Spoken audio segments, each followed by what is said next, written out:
Just ahead on Washington to Washington. Washington was in a position to have a say over who the nominee would be. The process of picking presidential nominees has been debated and agonized over in Washington state.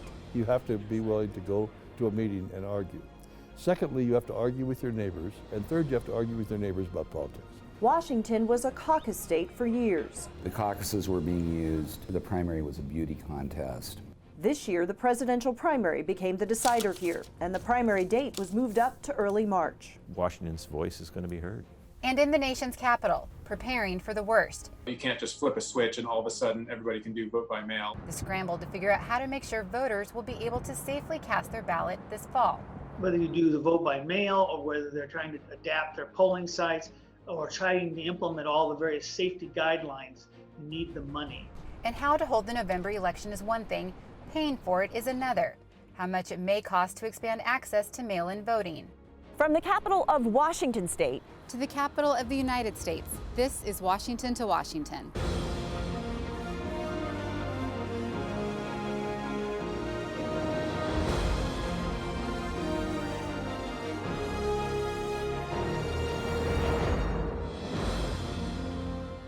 Hello and welcome to Washington to Washington. I'm Jennifer Huntley in Washington state, where just days before COVID-19 shut down schools and public places nationwide, the state's presidential primary was held.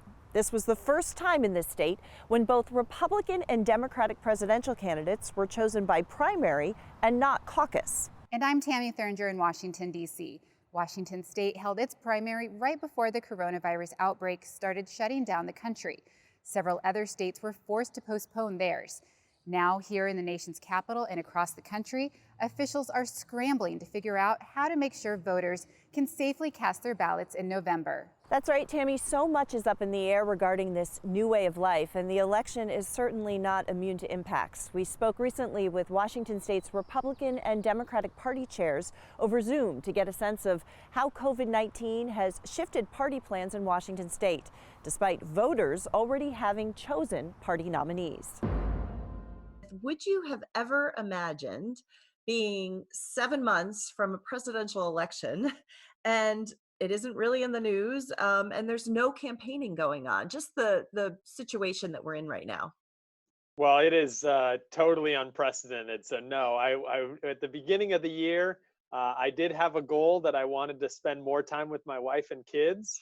I had no idea it was going to be this much time, but it's certainly been a very unprecedented time, unprecedented situation. I think everybody's doing our best to cope and adapt. And so there are some campaigns still engaging in that. It's just all virtual at this point. It certainly is an unprecedented presidential campaign cycle with the COVID pandemic happening everywhere. All of us are trying to adapt to this, though, in a very, very different way.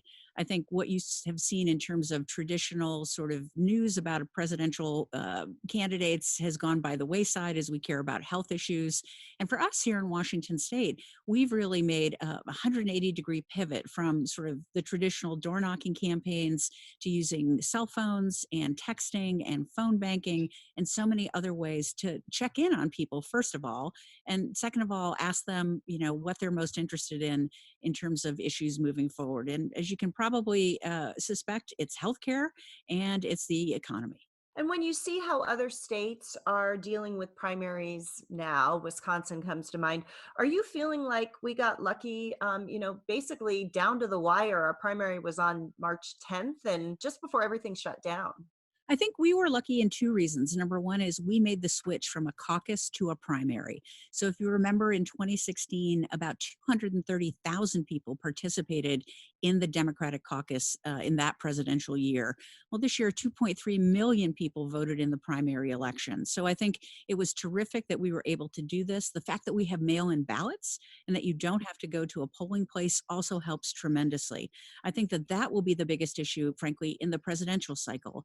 As we work through the stimulus package and other issues in Washington, D.C., will there be federal funding to make a switch to mail-in balloting all across the country and to do what Washington state does so well? We've been advocating for moving that presidential primary earlier for the past several cycles, maybe mainly to make the votes more relevant. but who knew that it was going to play out the way it did? That was ended up being advantageous to be able to get those ballots cast. Obviously, having Washington as a vote by mail state certainly helps in this environment as well. It is a huge effort to change your election process from voting at the polls to going to vote by mail. I'm not sure that's possible for all states to do that in the next 6 short months as we prepare for the election. But I do think that Washington is a model that other states can look to in the long term of how to maximize participation. How does this change campaigning, and how does this change, fundraising and campaigning in general? Because you can't be out. Definitely phone banking is a significant way to do that. Definitely text banking and doing things online are ways to reach out to voters, to talk to them, to make that happen, as well as to use online tools to be able to fundraise. But certainly in this cycle, we will test out a lot of different things that we never have before, and we will test out just how many people have, an appetite for our August primary, which is going to be a tough one, I think, given the pandemic. The most effective way to communicate with voters is going door to door. So a lot of our candidates for state house, for state senate, even congressional campaigns and statewide campaigns organize volunteers and have people go out and go knock on doors. But we're not doing that right now because that wouldn't be safe, wouldn't be responsible. So we're having to move a lot of that into phone calling, into texting, and using different technologies to still communicate the message with the voter, just in a different means and a different mechanism. Both state party conventions are scheduled for June, but parties are making plans to do much of the business online. In fact, Democrats are electing delegates for the convention through a separate mail-in voting process with precinct committee officers around the state. Tammy? The coronavirus outbreak has already affected primary elections across the country. Now the focus is on how to hold the November general election during a public health emergency. Potentially millions of Americans could be disenfranchised this November. Washington state held its primary in March, despite being the epicenter of the U.S. coronavirus outbreak at the time. The state's vote-by-mail system is likely the reason. Now other states are trying to make vote-by-mail or expand access to absentee ballots available to their voters this fall. But even mail-in voting advocates understand that's easier said than done. Aaron Sherb with Common Cause says Washington state is in a good position, but many others are not. You can't just flip a switch and all of a sudden everybody can do vote by mail in an instant. It takes a lot of ramping up to get to that point. Paul Pate, Iowa's Secretary of State and President of the National Association of Secretaries of State, says the decision on what to do is up to each individual state. I think each state has to look at their own strengths and what resources they have available, and of course the challenges they're faced with. Some of the currently proposed federal legislation could require all states to allow no excuse absentee voting or mail ballots to every eligible voter if a national health emergency is declared close to Election Day. Hans von Spakowski with the Heritage Foundation says that's not the right approach. I don't think we should have a one-size-fits-all rule. If you have numerous counties out in the western state where there's not been a single reported case, why should they be forced to go to mail-in elections if they believe, based on local conditions, that it's safe to have precinct and polling voting? Vote by mail is a decision made by each state's legislature. Most have adjourned for the year, meaning if federal legislation isn't passed, the majority of voters could still cast their ballots at a polling place. More than a dozen states postponed their primaries, some multiple times. Others held theirs as scheduled, one resulting in a possible uptick in coronavirus cases. At least several dozen people, according to the Wisconsin Department of Health, have contracted COVID through standing in line. And so we just don't think that people should have to decide between their health and their right to vote in order to have their voices heard. Now, with fears we could see a second coronavirus wave this fall or winter, many states are trying to figure out how to keep voters safe. When Washington state switched to a statewide vote-by-mail system in 2011, it was the second state to do so. Nearly a decade later, it's now one of 5 states that hold elections entirely by mail. Washington State Secretary of State Kim Wyman says since the outbreak, her office has spoken with election officials in all 50 states and Puerto Rico about vote-by-mail processes and logistics. Just in walking through the mechanics, where are you going to send the ballots back to? Who's going to process those initial requests? Do you have enough county clerks or local election officials to do that? Are you going to do a central count where you're having all the ballots go to a single place like the Secretary of State's office, or the county's going to do it? And if the local officials do it, how? Do they have high-speed sorters for the envelopes? So you start doing all of the what about, and you can hear it over the phone where their eyes are getting really big, like, oh, we didn't think of that. It's those details that could overwhelm election officials in states that aren't used to handling a large number of mail-in ballots. The percentage of ballots cast by mail in 28 states, including Massachusetts, Pennsylvania, New York, Texas, and Illinois, all of which have been hit hard by coronavirus, is in the single digits. Ramping up vote by mail in those states could be a challenge, but not impossible. When we passed our legislation, we actually had less than 6 months to implement because we passed same-day registration, vote centers, and we put all of that together in one package.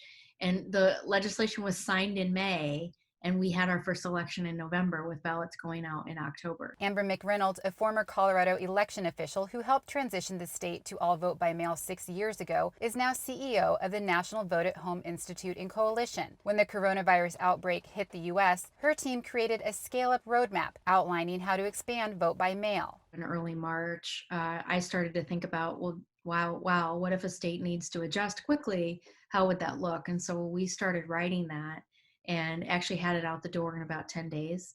No state would be starting entirely from scratch. All currently allow some form of absentee balloting. In addition to the 5 all vote by mail states, more than 2/3 of states and Washington, D.C. have no excuse absentee balloting, meaning any voter can request a mail ballot without providing an excuse. The remaining 16 states require a reason to request an absentee ballot. Excuses may include being out of the state on election day, having a permanent disability, and this fall, possibly coronavirus.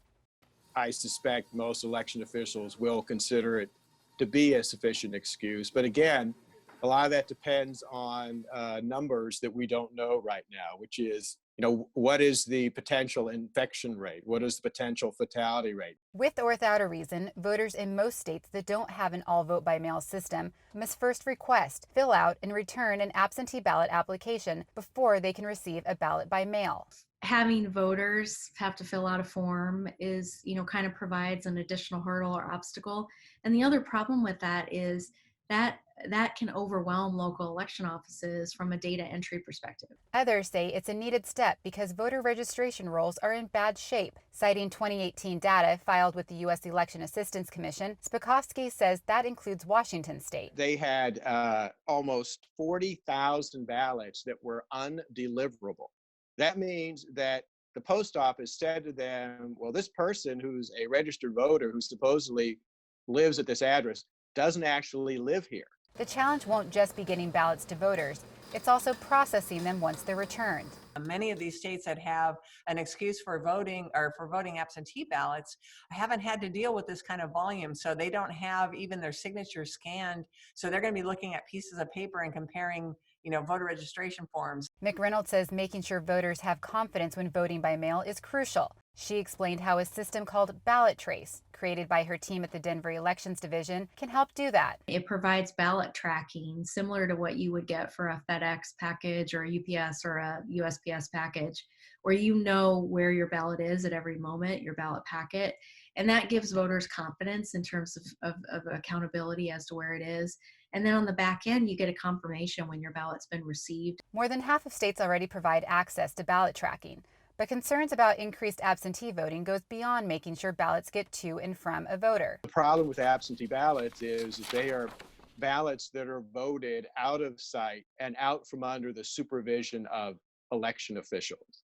And that means that you can't, for example, prevent intimidation and pressure on voters in the unsupervised settings of their homes. Despite hurdles for states including Washington, Secretary Wyman says she and her colleagues across the country all have the same mindset. We can't fail. We have to rise to the challenge, and we have to pull off this election and keep our voters safe, keep our workers safe, and most importantly, make sure that everybody has an opportunity to register and vote, and that's what we're going to do. The biggest challenge of increasing access to mail-in or absentee ballots for November could be paying for it. Still ahead, we'll look at how much it could cost and where the funds could come from. Long before COVID-19 changed not just the election outlook, but our lives dramatically, Washington State was struggling with how to select a presidential candidate. Until this year, Democrats largely ignored the primary results for picking a candidate, preferring the caucus system instead. This year, Democrats switched to the presidential primary to pick their candidate. State lawmakers also moved up the date of the primary from May to March, right after Super Tuesday, in an effort to make Washington State more relevant in the nominating process. Washington's voice is going to be heard. David Elliott is the policy director in Washington's Secretary of State's office. He says voters often don't understand that the presidential primary is a chance for them to participate in a party-controlled process of nominating a candidate for president. Voters must pick a party if they want their vote to count. People need to make a choice about whether they are comfortable having that information out there. And it's sort of the price of admission.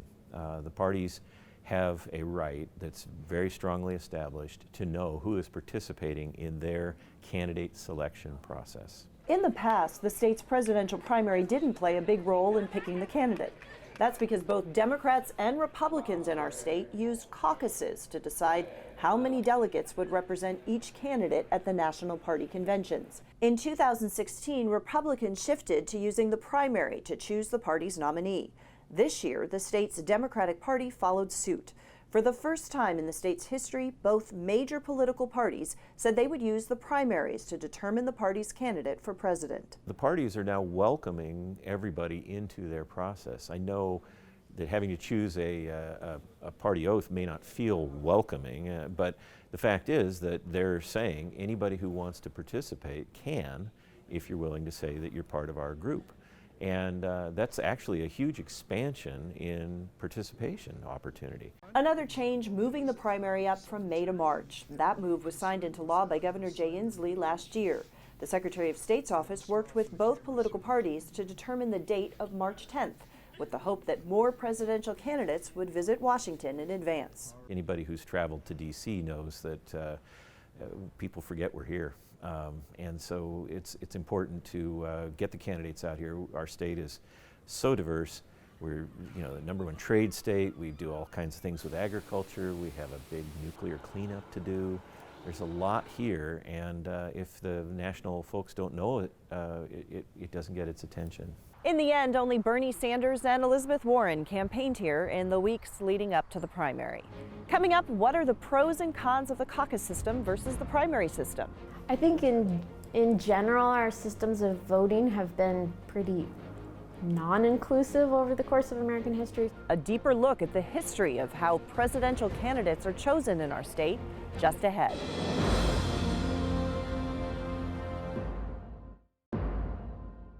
Welcome back to Washington. While it is unknown what the remainder of this year's presidential campaign will look like as the nation battles COVID-19, the history of our election process is not in doubt. Changes over the years have meant differing ways of assigning delegates from each party.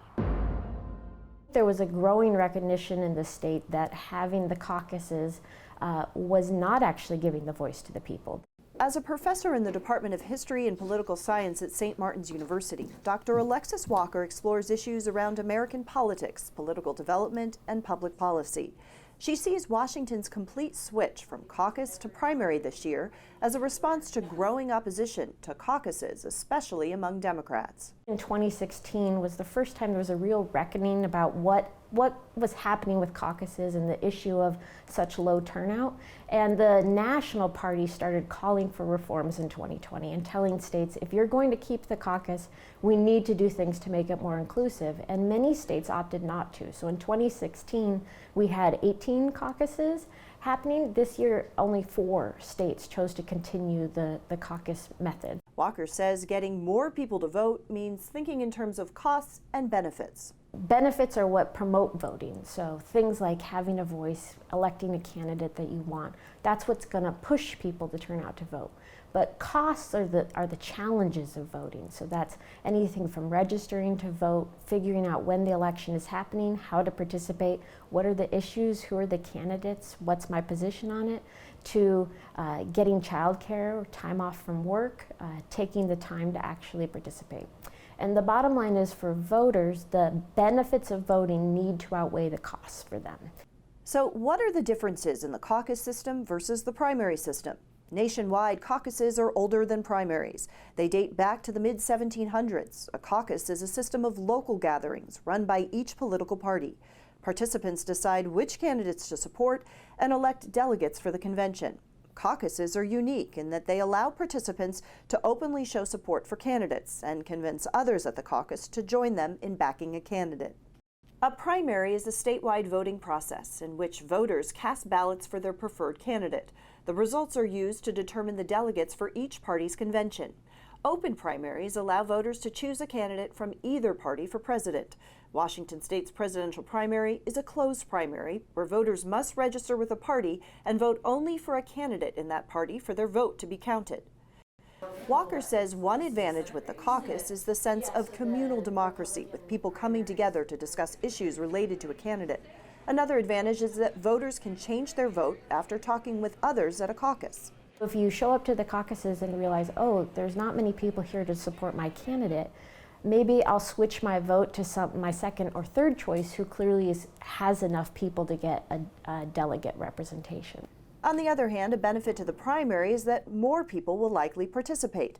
As for whether the caucus or the primary is more inclusive of all voters. So the Washington State Territory, only white males over the age of 21 were allowed to vote. Women didn't get the right to vote till 1910. And in general, the caucus system, I don't think we have voter demographic statistics from early Washington history, but this extra time commitment, you can imagine in rural communities, for instance, this has always been a challenge, this extra level of commitment. She says as mail-in primaries become more common, people need to understand the importance of voting in them and the impact of each vote nationwide. They're essentially our first presidential election, and in some ways they're more significant than the election that happens in November in that they are significantly narrowing our choice. And also that those who are participating have a very big influence, and there's not many people participating. So in 2016, about 60 million voters participated in the primaries compared to 130 million in the general election. Half of those 60 million did not vote for Clinton or Trump, meaning only about 9% of Americans picked our ultimate two nominees. Dr. Walker believes the main reason Washington State became more relevant in the national picture this year was the movement of the date for the primary from May to March. Now questions remain not only about when remaining states will cast their primary ballots, but also how all states will vote come November. Tammy? Regardless of how they're held, elections are expensive, and the cost to expand mail-in voting for the November general election could reach the billions. Ballot printing, postage, drop boxes, high-speed mail counters. Those are some of the costs that would come with expanding vote by mail or absentee balloting to all states. A March study by the Brennan Center for Justice found it could cost more than $2 billion to implement the changes needed to ensure the November election can be safely held. I am fairly certain there isn't a state in the country that has that kind of money right now just laying around in its coffers. The motion is adopted. The $2 trillion CARES Act passed by Congress in March includes $400 million in emergency election security grants. But that's far from what experts say is needed. The $4 billion is just a drop in the bucket compared to the overall cost. As of the end of April, all but 6 states had submitted letters requesting their share of the funds. But that doesn't mean states will get it. As passed, the CARES Act requires states to put up a 20% match. In a time when state and local governments are already seeing a drop in revenue, that could be difficult. Most states don't have that match money just laying there to do it. So it's like, here's your the life buoy for you, but we're not going to toss it to you until you give us 20%. So that's extremely frustrating. So we're asking them to waive that and allow us to get the funding now so we can do our jobs. Secretary Pate says funding is one of the concerns he's hearing from his fellow secretaries. Whether you do the vote by mail or whether they're trying to adapt their polling sites or trying to implement all the various safety guidelines, you need the money. Elections are usually paid for using a combination of federal, state, and local monies, but that may need to change. Given the COVID pandemic that we're in, and many states running huge budget deficits as unemployment figures are skyrocketing. I think there's a much larger role for the federal government to step in and to provide some of these resources that states desperately need. Secretary Wyman's letter requesting Washington State's share of the funds, more than $8 million, says it would be distributed to the county election offices. It would mostly be used to pay for additional staffing, facility rental, and personal protection equipment supplies to protect election workers. But states that need to bolster their mail-in balloting infrastructure would likely also have to use their funds for things like ballots and envelope printing. That cost is estimated between $54 and $89 million. Equipment capable of verifying and processing a high volume of ballots is estimated between $120 and $240 million. The Brennan Center estimates the cost to both send and receive ballots at between $413 and $593 million. Last year, the Washington State Legislature passed a law requiring local election officials to provide return postage for mailed ballots, making it just one of 16 states that do so. But Amber McReynolds would like to see the government foot the bill for all mail-in ballots. They cover postage for every single ballot that is mailed to a military or overseas voter right now, and they have done that for years and years. That's applied across the board, and so what we've suggested is let's apply that to domestic ballots. So anybody who requests a ballot, the federal government will cover outbound and inbound postage, and that would immediately alleviate financial stress off of local election officials because postage is one of their biggest expenditures when it comes to vote by mail. Typically, local officials only pay for postage on the ballots that are actually returned through the mail. The other return option for voters is using a drop box.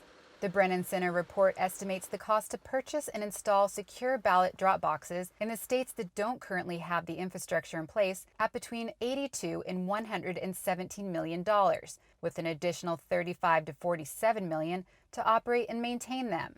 States that don't normally deal with a high volume of mail-in ballots will also need more space to process and store them. The Brennan Center estimates that cost at around $92 million. Space to put all of these workers in. Now you have to, double or triple that space because you have to have social distancing, and then having the equipment to do robust processing of tens of thousands of ballots. Those are just a few of the estimated costs.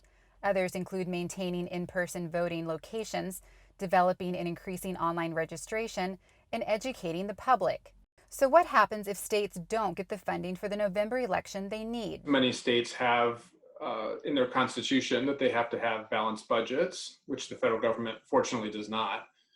Many states cannot spend more money than the revenue that they're taking in. And so if with tax revenue significantly down in many states, and it's unclear how they would be able to address these many critical needs, healthcare, education, other critical needs, including making sure that everybody can have their voices heard and keeping polling locations open. Several additional pieces of legislation that include funds for the November general election have been introduced, including one from Washington State Congresswoman Suzanne DelBene. But with the election getting closer every day, waiting to see if Congress moves on them isn't an option. One thing that is constant for all campaigns, all election offices, is time. No one gets extra time yet. At the close of polls on November 3rd across the country, the election ends. And so, that's why I think you're seeing election officials across the country starting to work on this, regardless of what Congress does. A lot of the focus for November is on the presidential election, but all 435 U.S. House seats and more than a third of Senate seats are also up for grabs. Voters will also be making decisions on state and local races, as well as any number of ballot measures. We'll be right back with more on Washington to Washington.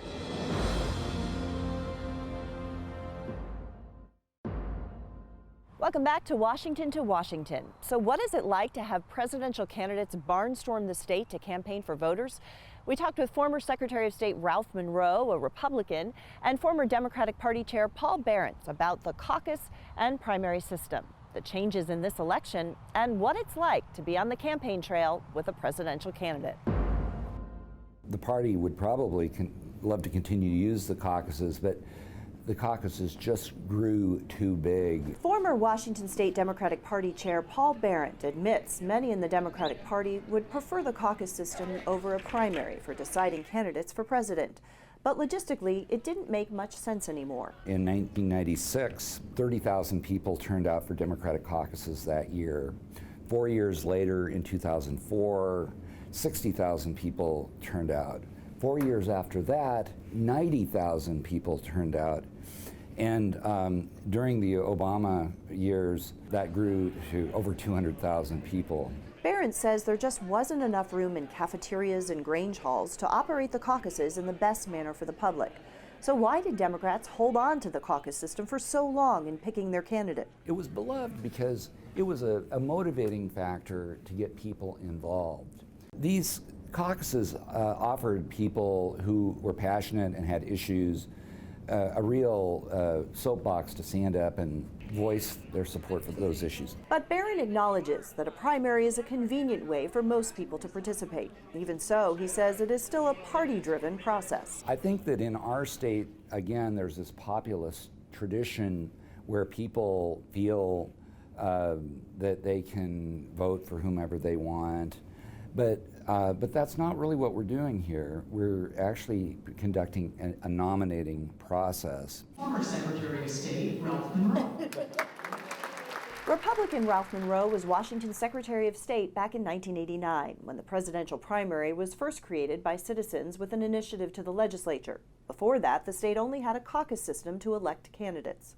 We had a caucus system, and in this state, the evangelical Christians got organized, and they were able to get enough people to the caucuses that they nominated Pat Robertson. And it really shook a lot of people up because it was nothing against Pat Robertson, it was just the fact that people realized he could never win an election in this state or any other state. After that, two former party chairs came together and organized the initiative that the legislature would pass, creating the first presidential primary. Monroe says back then he was hopeful having a primary would bring more candidates to Washington to directly appeal to voters. Every presidential candidate, Republican or Democrat, knows every issue in New Hampshire. They know every issue in Ohio. They know every issue in Florida. They know every issue in those key states. But they never come west. It's a full day trip and a full day trip back home. So other than California, they might stop here to raise money, but they never really get to the people and get to the issues. But the caucus system held on. The primaries were beauty pageants with the results not counted. Monroe says for many years, turnout for caucuses was dismal. I used to say more people go to the boat show in Washington State than participate in the presidential election process, because it was true. We'd have 50,000 people go to the boat show and we'd have 10, 12,000. Monroe says he always felt there were many reasons to abandon caucuses. You have to be willing to go to a meeting and argue. Secondly, you have to argue with your neighbors. And third, you have to argue with your neighbors about politics. And people are not willing to do that. Caucuses may strain neighborly relations, but both Monroe and Barron believe human connection grows when presidential candidates visit the state. It's exciting for the grassroots to be able to meet the candidates one-on-one. It's awesome to think that these individuals could be president, and it gets people really energized to be a part of the process and speak out on the issues too. People tell you very interesting things. You've heard these stories from these other candidates, but they tell you about their handicapped child, or they tell you about their mother that's got cancer, or they tell you about, things that are on their mind, concerns that they have. And I think that's really important for these candidates to hear. More than 1.5 million people voted in the Democratic Party in Washington state, more than 695,000 in the Republican primary. Joe Biden won the Democratic primary with 37.9% of the votes, compared with Bernie Sanders' 36.6%. On the Republican side, President Trump appeared as the lone candidate and won 98.4% of the vote. The history of the primary system in Washington state shows us that change is inevitable. Even though the world and the election may look different in the coming months, party chairs in Washington state say a crisis can serve as a reminder that despite political party, we are all in this together. No one individual knows the best answer and solution to really this unprecedented situation. Everybody's doing the best that they can with what they're given.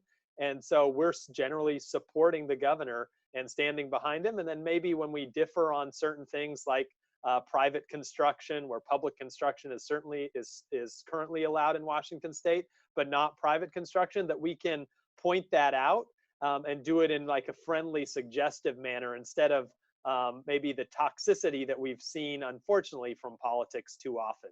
I think everyone's trying to be respectful on the Democratic side and care about people, care about our nurses, care about our doctors, care about our first responders, and campaigning can wait. November is down the line. What's most important is people's health and then returning the state to its vibrant economic efforts as the #1 state for business.